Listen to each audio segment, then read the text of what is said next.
Hallelujah. मुझे सुनने वाले हर एक को जल्द आने वाले यीशु मसीह के नाम में आप सभी को प्रेम भरा सलाम। मैं आशा करता हूँ आप सभी दिन प्रतिदिन लगातार यीशु मसीह में बढ़ते जा रहे हैं। तो आइए मेरे प्रियो, आज के वचन की ओर हम आगे बढ़ेंगे और आज का हमारा जो मनन करने का विषय है वह इस प्रकार से, एली जो फटकार लगाने में विफल रहा या फिर जो अपने बच्चों को डांटने में असफल रहा। मेरे प्रियो, यदि आप पहला सामुएल अध्याय 2 आयत 12 से लेकर 31 तक आप पढ़ेंगे, आप वहाँ पर जान पाएंगे कि सीलो में परमेश्वर को भेंट अर्पण करने का एक देवालय था और उस मंदिर में एली याजक के रूप में काम करता था। और इतना भी नहीं, एली को 2 पुत्र थे और वे दोनों विवाहित थे। मेरे प्रियो, उनमें से एक का नाम होप्नी और दूसरे का नाम पिनहास था। वे दोनों प्रभु की सेवा टहल करने के लिए बुलाए गए थे।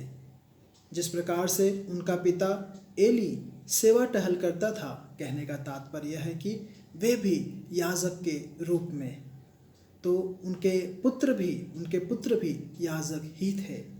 आप पवित्र शास्त्र पढ़ेंगे तो एली और उसके दोनों पुत्र याजक के रीति से या फिर याजक के तौर पर वहाँ पर सेवकाई करते थे। लेकिन प्रभु की सेवकाई के लिए ये दोनों पुत्रों का जीवन ठीक नहीं था। मेरे प्रियो, वे पवित्र जीवन नहीं जी रहे थे और उन दोनों ने परमेश्वर के नज़रों में बुरा कार्य किया जो परमेश्वर को पसंद नहीं था।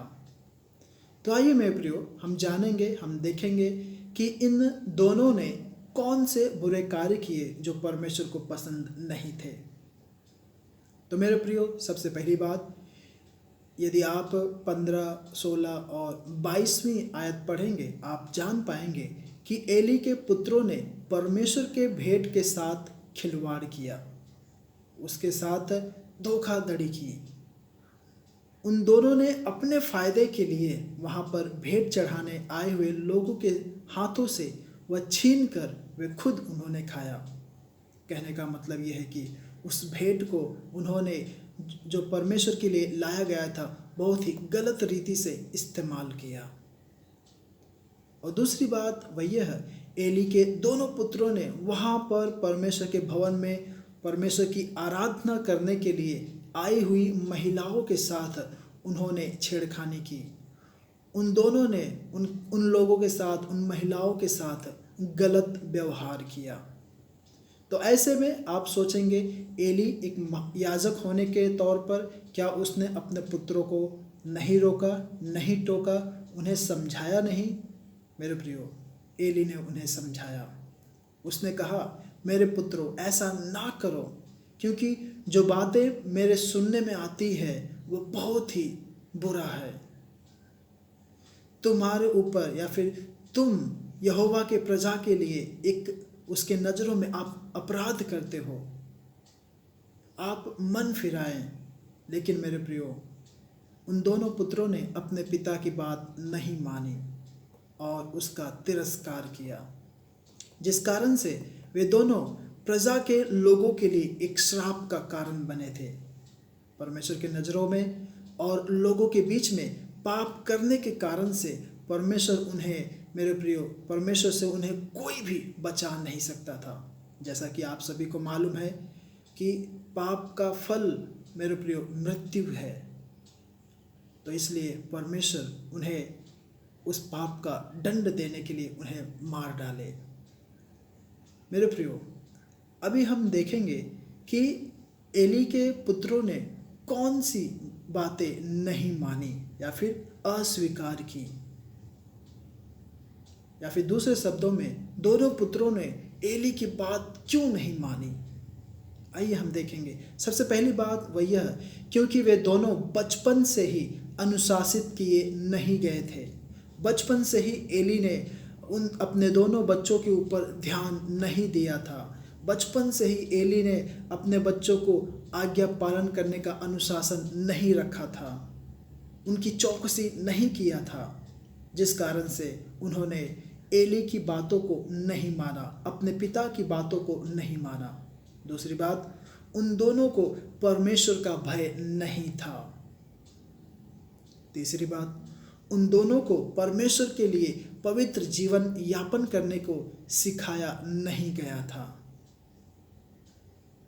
और जो चौथी बात है, उन दोनों को अपने पिता के बातों का कोई भी आदर सम्मान नहीं था। पांचवी बात, उन दोनों को परमेश्वर से भी ज़्यादा पाप में अधिक लगाव था। वे कहने के तो याजक थे, परमेश्वर की दाखबाड़ी में कार्य करने वाले थे, लेकिन उनका लगाव, उनका जो झुकाव था वह पाप की ओर था। और छठवीं और आखिरी बात, वे दोनों ही पाप के परिणाम या फिर पाप के फल भूल गए थे। वे भूल गए थे कि यदि वे पाप करेंगे तो दंड पाएंगे। मेरे प्रियो, हम अपने आप को जांचें, हम अपने आप को परखें कि क्या हम एली के पुत्रों की नाई आज हम ऐसा कर रहे हैं। मेरे प्रियो, जब हम पाप करते हैं तो उसका परिणाम क्या होता है या फिर उसका फल क्या मिलता है, वह यह है कि आपको सज़ा मिलेगी, आपको उस पाप का दंड मिलेगा। और इतना भी नहीं, आपके जीवन से आप अपना आनंद खो देंगे, आप अपनी शांति खो देंगे। पाप करने के कारण आप आपका स्वास्थ्य खो देंगे। और इतना भी नहीं, आपका जीवन हमेशा के लिए बर्बाद हो जाएगा। लेकिन जैसे जिस प्रकार से एक सिक्का के दो पहलू होते हैं, ठीक उसी प्रकार से जब आप परमेश्वर से प्रेम करेंगे तो उस प्रेम करने का भी एक प्रतिफल है, एक परिणाम है। यदि आप परमेश्वर से प्रेम करते हैं तो परमेश्वर से प्रेम करने के कारण आपके हर एक पापों के ऊपर जय पाएंगे, हर एक कमजोरियों के ऊपर परमेश्वर आपको जयवंत करेंगे। और दूसरी बात, आपके जीवन में आनंद आएगी, आपके जीवन में मेरे प्रियो खुशियां आएंगी और आप उस परमेश्वर के आनंद में और भी बढ़ते जाएंगे। चौथी और आखिरी बात, आपका जीवन आशीषित और अनुग्रहित होगा, आप भरे पूरे होंगे, आप फलवंत होंगे, आपको किसी भी चीज़ की कमी घटी नहीं होगा। तो मेरे प्रियो, हम आज चुने कि क्या हम आज भी अपने पुरानी बातों में ही लगे रहेंगे, क्या हम आज भी उन्हीं सभी बातों को पकड़े रहेंगे। मेरे प्रियो, यदि आप यीशु मसीह पे विश्वास करते हैं तो होने पाए उस यीशु का दामन और भी मजबूती से थाम लें, उसकी आज्ञाओं का पालन करें, उसकी इच्छा के अनुसार चले, तो परमेश्वर का वायदा है वह आपका हाथ कभी भी नहीं छोड़ेगा। आप आशीषित होंगे, आप अनुग्रहित होंगे, चाहे आप घर के बाहर आए, चाहे आप घर के बाहर जाएं, हर एक कार्यों में परमेश्वर आपको अनुग्रहित करेंगे। तो होने पाए मेरे प्रियो, हम अपने कदमों को परमेश्वर के वचनों के अनुसार एक एक कदम संभाल के रखें, ताकि हमारे हर एक बातों के जरिए उस स्वर्ग के परमेश्वर को महिमा मिलने पाए।